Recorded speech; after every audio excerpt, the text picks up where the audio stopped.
Hey everyone, and welcome to our final group reflections for the ethics course. I'm Joe and I'll be guiding us through today's reflections. So, in this session, we will explore how ethics, law, and sustainability connect to real-life business decisions. And maybe even more importantly, how they shape who we are as professionals. We have divided this reflection into two rounds. In the first round, we will talk about our moral foundations, values, awareness, and those small everyday ethical choices we face at work. Then, in the second round, we'll go a bit deeper. We will connect this reflection to ethical theories like deontology, consequentialism, virtue ethics, and stakeholder theory, and see how they actually help us balance performance, integrity, and sustainability in the real world. But before we jump in, we have prepared a short video that kind of captures what reflections mean to us. You know, a moment to pause, to think, and maybe to rediscover our moral compass. So let's take a look.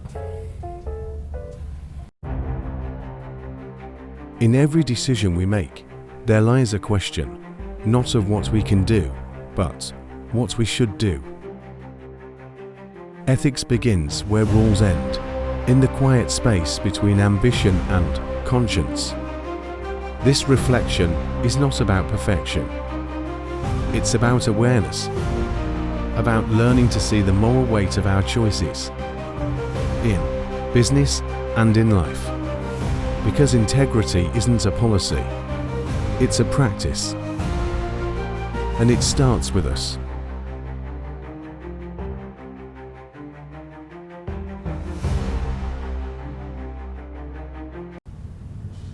And we are back. That short video really reminds us that reflection is not just about slowing down. It's about looking inward. It's about noticing how every decision, big or small, reflects who we are when no one is watching. So yeah, with that in mind, let's begin our first round. Mr. Darmawan, maybe you can start. How do your personal values influence the way you make ethical decisions? Got it. So, hi everyone. If I'm not mistaken, the questions from Pak Joe was something like about personal values influencing my way of making ethical decisions, right? So, for me, the Schwartz value theory really opened up my eyes to how our decisions are made. Decisions in life, decisions in business, decisions in study, everything actually, every decisions. In my opinion, decision always reflect what we personally value the most. And I used to think that being ethical was just about following the rules, following what's written in the textbook. But then I realized being ethical is more about balance, where I need to balance between values that I have. These values, maybe for example, like honesty, or maybe some kind of responsibility, or maybe some kind of achievement or something like that. And once upon a time, for example, I was assigned some kind of human development project in my last company. And for this project, we didn't have a fixed deadline. So we can do this project as long as we deliver some kind of results, right? And somewhere along the way of this project, we encountered several problems. The main problem was like the framework that we created didn't align with the result. The hypothesis did not come true back then. And of course, this delivered lots of chaos in the team. And the majority mentioned something like, we didn't have to report this to our management. We didn't have to report or maybe inform them about this, and we can fix it. And technically, that's harmless since we didn't have a fixed deadline for that project, right? But something inside me felt uneasy. And at the time, I decided to tell the truth And surprisingly, the CEO, he was Russian, appreciate because I mentioned this bottleneck, if I could say. And that moment reminded me that integrity builds long-term trust, even if it's uncomfortable in the short term. And you know, at the end of the day, the team was blaming me because I mentioned the trouble or maybe the problem to the CEO, and I didn't receive any kind of consent from them. But yeah, that's another different story. So after learning about this SWORDS framework, it helps me to understand these trade-offs, if I could say, the trade-offs between decision A and decision B, let's say, calculating the risk, calculating the consequences, calculating the benefit of each decision. Maybe in that case, like the feeling of each team member. Yeah, all of them actually, because I believe real life isn't that simple. Sometimes honesty conflicts with loyalty, and sometimes performance conflicts with compassion. And at the time, I learned that being ethical means like being conscious of those tensions.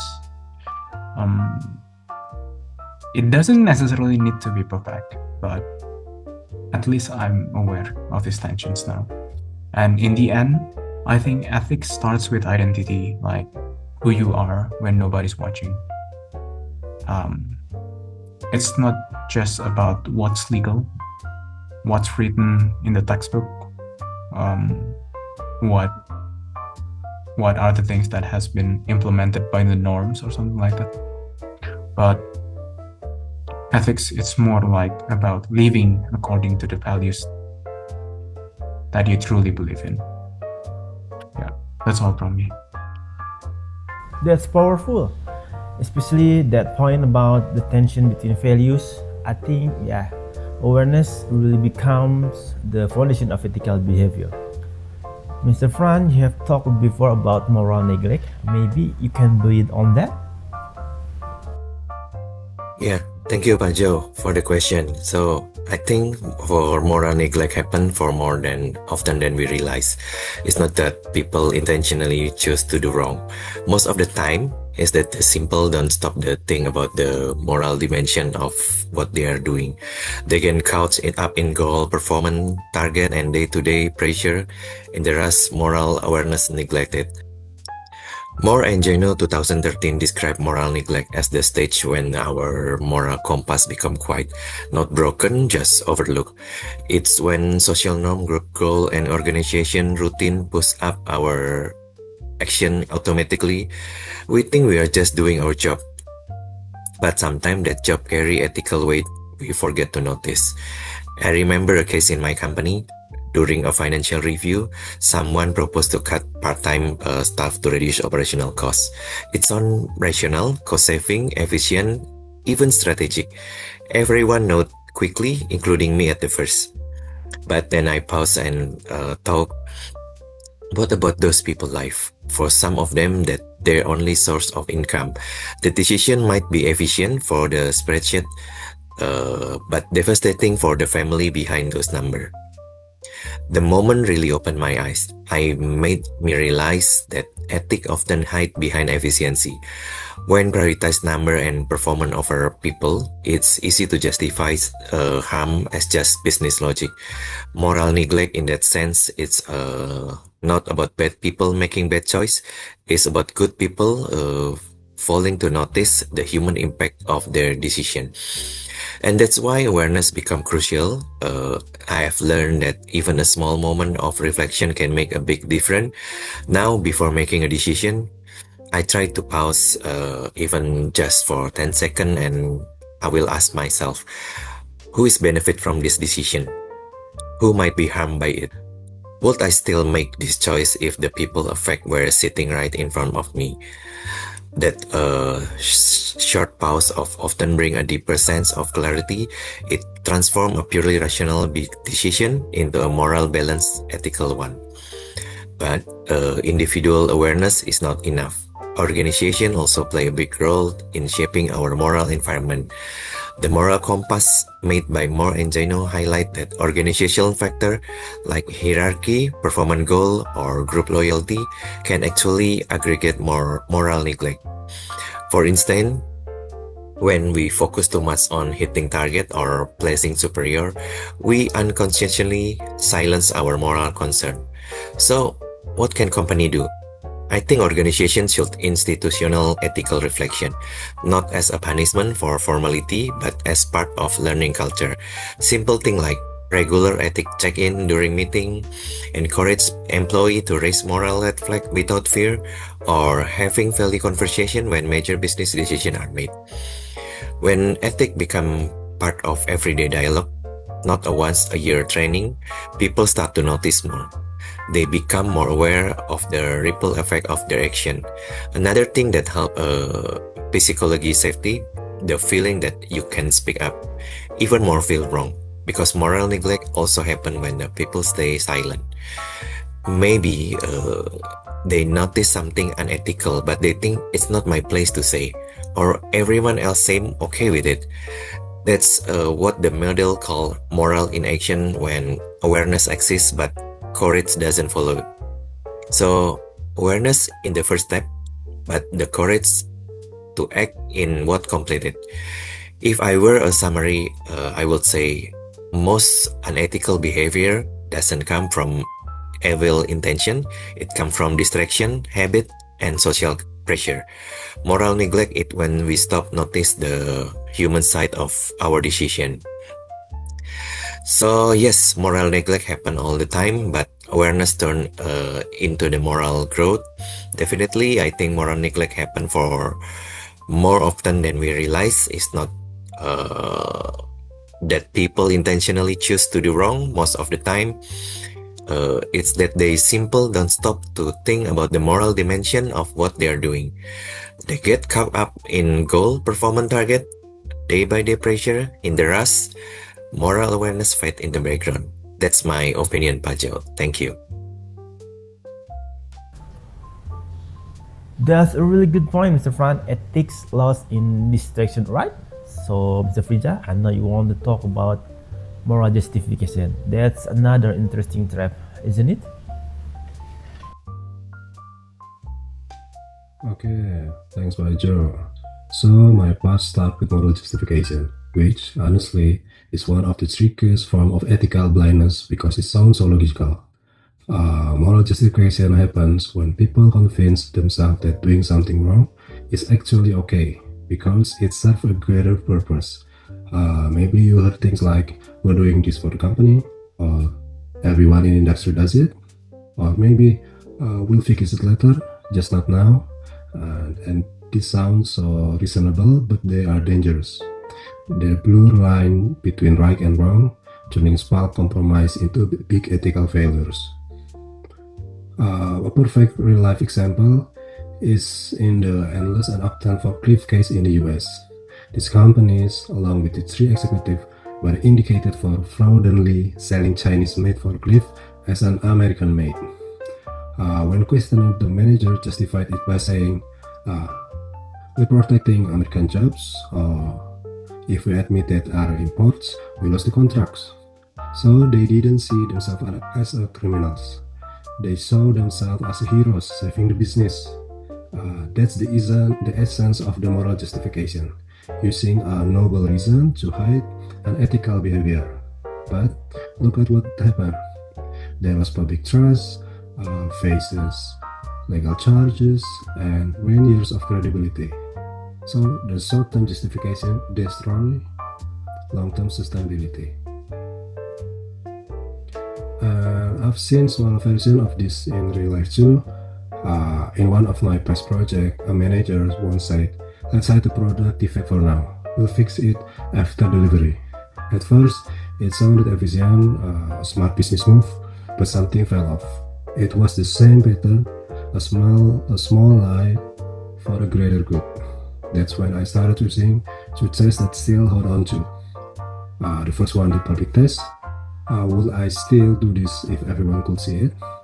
The second one is the mirror test. Can I look at myself and still feel proud tomorrow? These two simple questions have saved me from many ethical gray zones. Albert Bandura explained this as a moral disenchantment. The moment we rewrite our own story to justify bad behavior, we don't stop being moral, we just shift the narrative to protect our ego.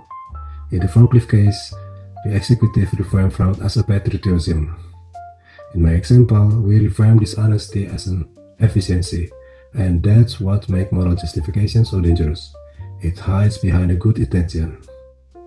From this course, I think I learned that reason without conscience is manipulation. Yes, logic is important, but it needs to be guided by empathy and honesty.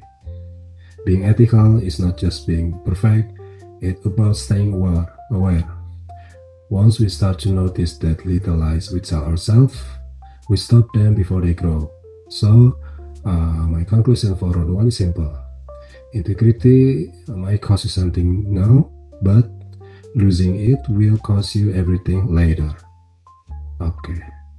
Thank you, Pak Jo. I love that line. Reason without consent is manipulation. Miss Nadhia, you mentioned moral in action before. How do you see that showing up in the workplace? Yeah, when we know what's right, but we just don't do it. Yeah, I feel like that's one of the hardest thing to deal with, because it's not about knowing, it's about not acting, Yeah, totally. Yeah, like I remember I used to work in this company and employees there had to work overtime, but the overtime wasn't paid. And the thing is, everyone knew it wasn't fair. Like literally it was the elephant in the room. But guess what? Nobody said anything, including me at first. And honestly,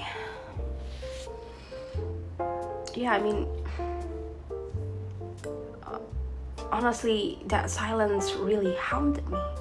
Like, I go home and think, wait, why didn't I say something? When something just bothers you, but you keep ignoring it. And yeah, that was me. So eventually I decided, okay, enough is enough. I'm gonna bring it up. But I tried to do it carefully, like respectfully, not in aggressive way. And surprisingly, management listened. Yeah, and I was shocked too. Wow, that's brave. Thank you. I didn't expect them to actually take it seriously, but they did. And that moment really changed the way I see ethics at work. It made me realize that silence can be just as unethical as the act itself. Because when we stay quiet, we kind of let the problem grow, right? And that connects so much with the virtue ethics, especially courage. Like, ethics isn't just about the following the rules or thinking about consequences. It's also about who we are, about character that we build. Yeah, like moral courage. Exactly, like moral courage. And I think it's something we actually need to train, because honestly it doesn't come naturally to most people, like speaking up, right? Especially when you fear losing your job. That's hard.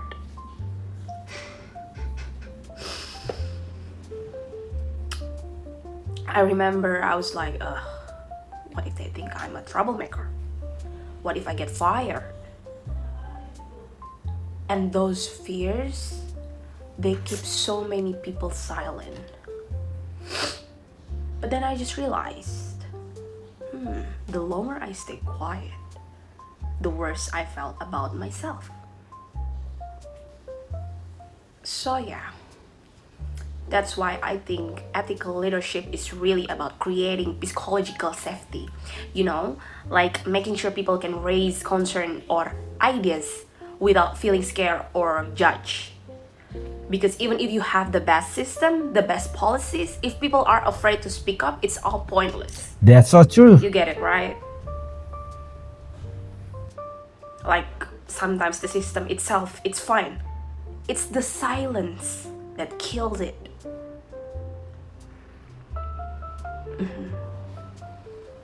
So now, whenever I see something that feels off, even small things, I just remind myself, silence helps the problem, not the people. And I know that sounds dramatic, but it's true. Even saying something small like, hey, maybe we should rethink this, it can make a difference. And it doesn't mean we have to be rebels or anything, but sometimes doing the right thing is simply about being honest, even when it's uncomfortable.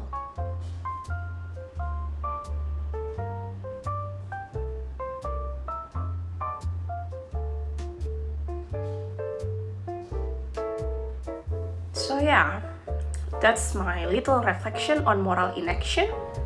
It's not just about what you do, it's about what you choose not to do. That's actually deep. Yeah, sorry, didn't mean to go full TED Talk mode here. But seriously, it's something I've been thinking about a lot, because I realized the first time you speak up, it's terrifying. But the second time, it's easier. And the third time, it starts to feel like the right things to do, not the scary thing. Yeah, and maybe that's what building moral character really means. Not being perfect, but being a little bit braver every time. Yeah, like progress, not perfection, right? Yeah, exactly. Like a progress, not perfection. I think if leaders can model that, just show that it's okay to be human, to make mistakes, to ask questions, then people will feel safer to speak up too. Because at the end of the day, ethics isn't just a company policy, it's a culture, and culture grows when people talk. That's a good point. I mean, yeah, that's a great point. So yeah, thanks. For me, moral inaction is just a lack of doing. It's a choice. And every time we choose to act, even in small ways, we are actually shaping the kind of person and organization we want to be. We build it, okay?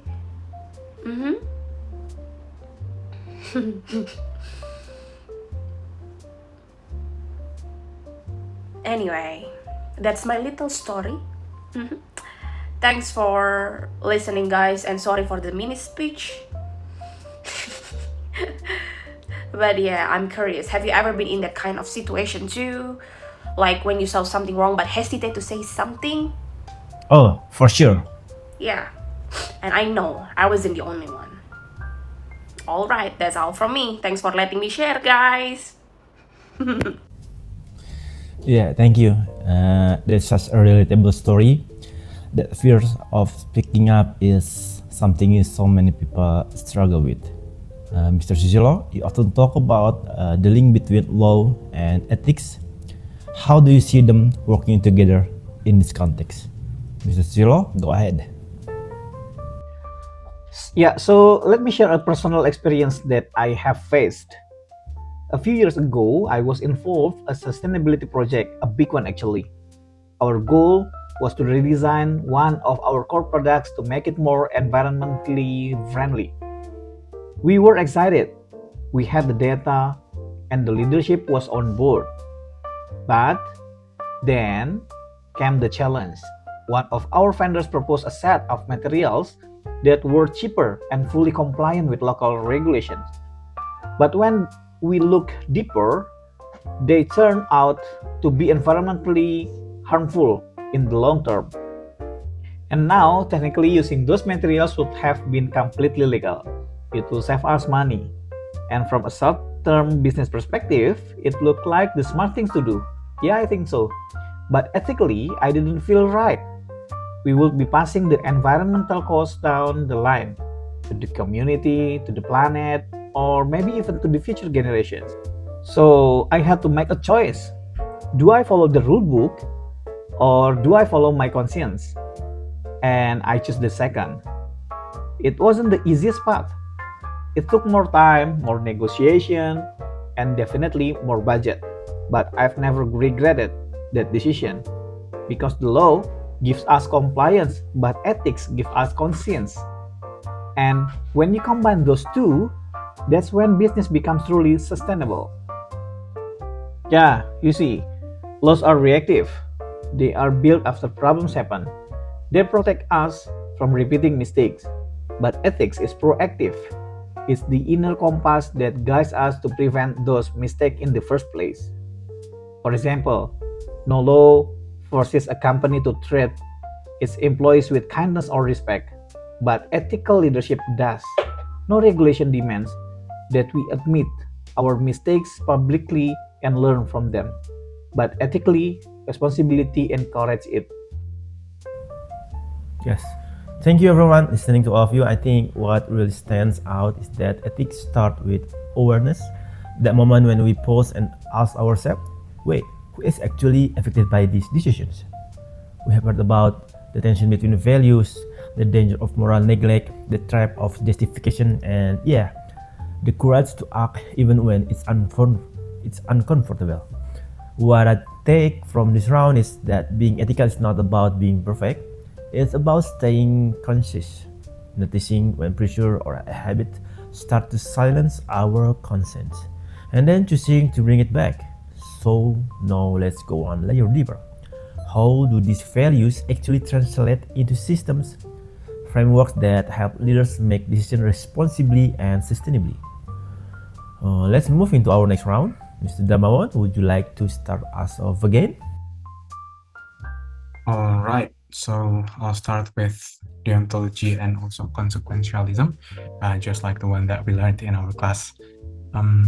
As far as I understand, deontology is all about duty, and this duty means doing what's right regardless of the outcome, where consequentialism is focusing on the consequence or maybe the result, and result as in choosing the action that brings the most benefit to you or maybe to your company. And I believe this consequentialism can be reached by doing some kind of cost-benefit analysis where you calculate the benefit of each decision and then you will take which decision that brings the highest benefit for you. And from my perspective, after learning this way of thinking, if I could say, in business, deontology and consequentialism often collide in a way that they conflict with each other. I once had a case where I ended up in some kind of product development team, and this we were assigned to develop some kind of educational technology product, and because one thing and another, the product became defective. And at the time, I had to make a decision whether to inform this defect to all the related stakeholders or not. Of course, the majority of the team mentioned something like, don't inform them about this defect because it will ruin our company's reputations. The client probably will terminate the contract and they will close the deal, etc., etc., etc. After learning actually about the consequentialism, I realized that sentence, or maybe that concerns by my team member, was the consequentialist way of thinking, where my team member protecting the outcome of our actions. However, deontologically, like seeing it from the deontological perspective, the truth is actually the duty, right? And we ended up actually like informing the stakeholders And of course, the client was really disappointed. They terminate the contract, and everyone was bummed because of that situations, or maybe about that result. However, funny thing, 1 year later, they gave us more projects because our client trusted our honesty. So that experience alone taught me that ethical integrity really pays off. Maybe the payoff doesn't come instantly, but I believe it will pay off over time. And when you act ethically, you don't just protect like the brands, or maybe the company brand's image, or maybe the company's reputations. You're actually protecting your own credibility, and this credibility will take you for the lifetime, I believe. So I think both approach, the deontology and also consequentialism, are needed because in real life you need principles to act, and you need foresight to measure impact. Yeah. I really like that.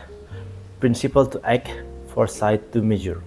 That's such a neat way to describe how theory actually turns into practice. Mr. Fran, how does virtue ethics fit into this picture for you?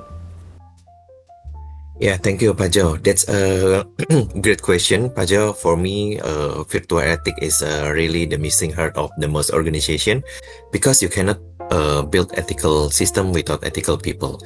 Rules, policy, and code of conduct are important, but they are only work if the people behind them integrity. Rule doesn't create virtue, habit do. I've seen leaders who constantly preach about integrity, honesty, or teamwork, yet in the practice, they cut corner or ignore feedback. When that happens, no policy manual or compliance training can fix the culture. People doesn't learn ethics from poster on the wall. They learn it from what their leader consistent to do. That's why I believe virtue ethic brings something essential back into the conversation. It focuses on who are becoming, not just what we are doing. It's about moral character. Aristotle said that virtue is built through repetition. We become what we are repeat to do. So if we repeatedly practice honesty, fairness, and humility in some decision, those habits slowly will shape our moral identity. At my workplace, we have started something called Integrity Circle, that informal monthly session where people talk about real ethic challenge they face, maybe pressure from a client, a mistake they had to own up to, or time they have felt conflict. They are not judgment, no punishment, just honest reflection. And it's amazing how much trust and empathy those conversations about.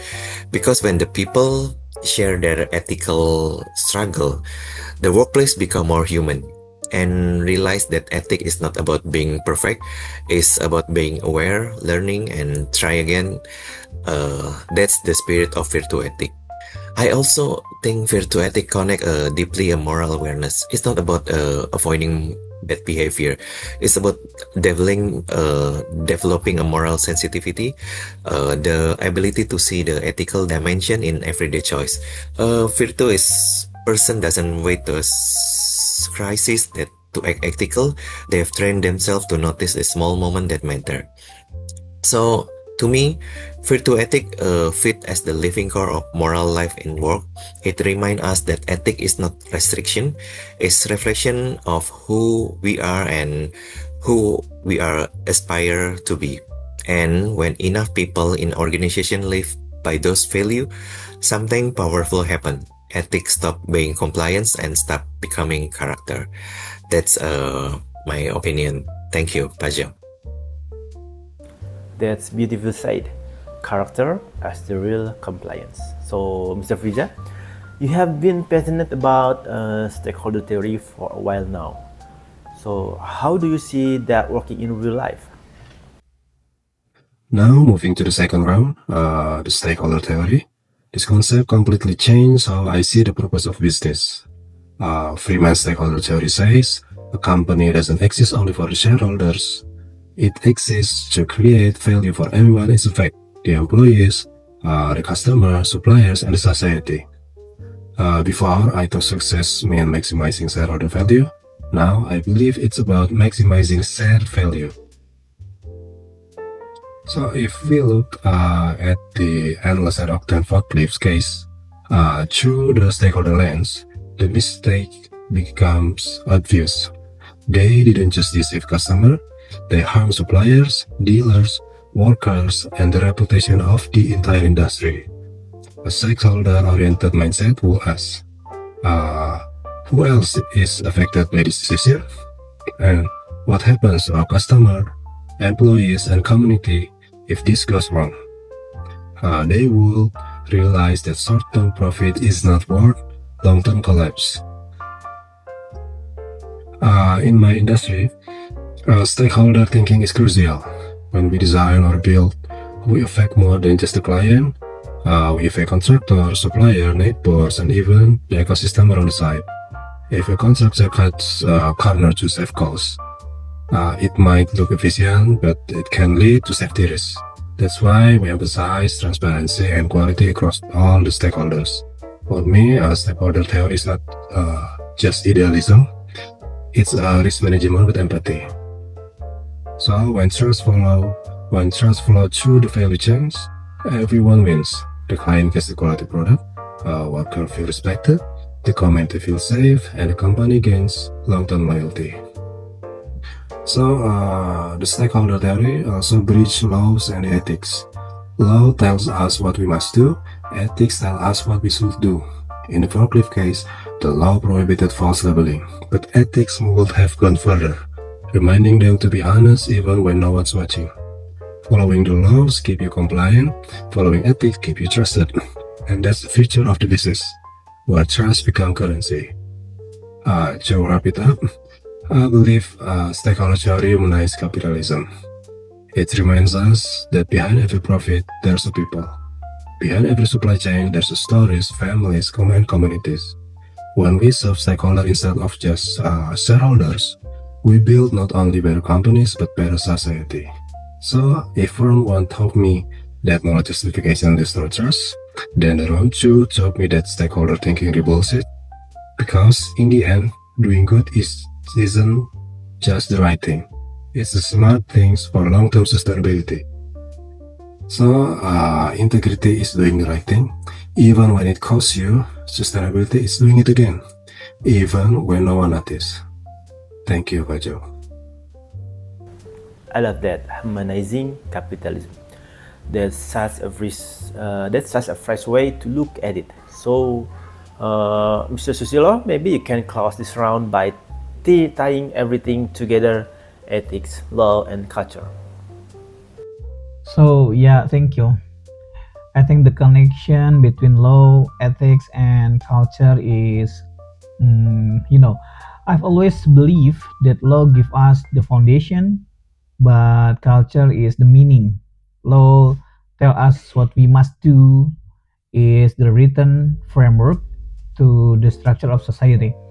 But culture gives us why we do it, is the unwritten code that shapes our behavior, our sense of duty, and our compassion for others. And I think in Indonesia, this is particularly powerful. We grow up with values like what you call the gotong royong, mutual cooperation, helping one another without expecting something in return. We are taught about rasa hormat or respect for elders, for community, for differences. These are not just cultural customs or traditions we celebrate on Independence Day. They are ethical systems, deeply rooted moral framework that guide how we live and how we lead. So when I think about modern business, I often ask, how can we bring these traditional values into today's corporate world? Because if you look at it, there is actually a beautiful connection between local wisdom and global ethic. So take stakeholders theory, for example. It's a major concept, a business in business ethic. It says a company shouldn't just serve shareholders, but also care for employees, for customers, for suppliers, for communities, and even the environment. Now, doesn't that sound like gotong royong? Both are built on the same belief that collective well-being matters more than individual gain. When we see business not as a race to win alone, but as a community to build together, everything changes. Decisions become more inclusive, policies feel more human, and profit becomes a result for like a harmony, not only the exploitation. That's why I believe that when we integrate law, ethics, and local values, we don't just create good governance, we create something sustainable and deeply human. Law keeps us accountable, ethics keep us aware, and culture keep us connected. So I think that's all from my end. Back to you, Pak Jo. Thank you. Wow, that was such a meaningful discussion. Listening to everyone reminds me that ethics is not something we memorize from theory. It's something we live. It's about the choices we make when what's right, what's easy, and what's profitable don't always align. And that space between those three is where ethics truly lives. From our first reflection, we talk about honesty, awareness, and courage, how those values can quietly fade when ambition or pressure starts to take over. And we realize something important. Most ethical issues don't come from bad people. They come from good people inside systems that reward result more than responsibility. That reminds me of the Volkswagen emissions scandal in 2015. It involved a group of highly skilled engineers who built software to cheat emission tests. It wasn't a lack of knowledge, it was a lack of moral courage. They were part of a system that celebrated performance but forget accountability. And what's striking is that many of them probably didn't think of themselves as unethical. They were simply doing their job. That's how ethics fades. Not because people stop caring, but because awareness quietly disappears. Reflecting on that, I also think about my own experience leading a company. Running a business always involves challenges, competition, pressure, deadlines, and sometimes the line between efficiency and compromise becomes thin. There were moments when choosing the ethical path meant slowing down, saying no, or accepting a smaller gain. But over time, I've seen how consistency builds trust with teams, partners, and customers alike. And that to me is what ethical leadership looks like in practice, doing what's right even when no one's keeping score. Then, going back to our discussion, in the second reflection, we began connecting these real experiences with the ethical theories we have learned. Duty from deontology, consequences from utilitarianism, and character from virtue ethics. They might sound like academic concepts, but when we look deeper, they all pointed to the same thing, the capacity to care. Because when we care, we start thinking beyond ourselves, beyond profit, beyond deadlines, beyond numbers. That's where leadership begins, and that's where ethics finds its true meaning. We also talk about sustainability, the moral extension of ethics into the future. It's not just about the environment, it's about ensuring that what we decide today doesn't take away someone else tomorrow. When we put it all together, it forms a compass that keeps us grounded. Law tells us what's legal, ethics tells us what's right, and sustainability tells us what's wise. And when those three align, leadership becomes more than authority, it becomes integrity in motion. Each of us will return to different roles and challenges after this course, but the real question is, will we remember this reflection when the next difficult decision comes? Because ethics isn't tested when the choice is obvious, it's tested when both options look right. and in those moments, our conscience becomes the compass. For me personally, this course changed how I define success. It's no longer about reaching every target, but about staying true while achieving them. Being ethical doesn't mean being perfect. It means being aware, being consistent, and being faithful to truth, to people, and to the belief that doing good is not a weakness, but a strength. So, thank you to my teammates and to everyone who has been part of this journey. These reflections may end here, but the conversation doesn't. It continues every time we lead, decide, and act. Because ethics doesn't end with a course, it begins with characters. Thank you.